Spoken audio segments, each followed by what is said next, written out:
তাওহীদ, রিসালাত ও আখেরাতের উপরে বিশ্বাস দৃঢ় থাকার কারণে সাহাবায়ে কেরাম লোমহর্ষক নির্যাতনসমূহ বরণ করে নিতে সমর্থ হয়েছিলেন। অথচ নির্যাতনকারীরাও এসবে বিশ্বাসী ছিল বলে দাবি করত। প্রকৃত অর্থে তারা ছিল কপট বিশ্বাসী অথবা শিথিল বিশ্বাসী।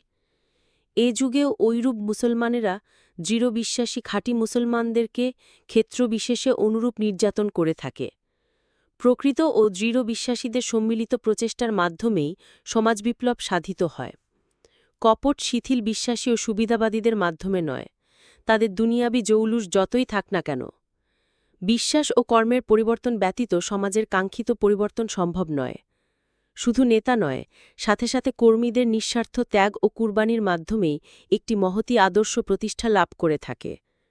জুলুম প্রতিরোধের বৈধ কোনো পথ খোলা না থাকলে দৃঢ়ভাবে ধৈর্য ধারণ করে আল্লাহর রহমত কামনা করাই হল মুক্তির একমাত্র পথ।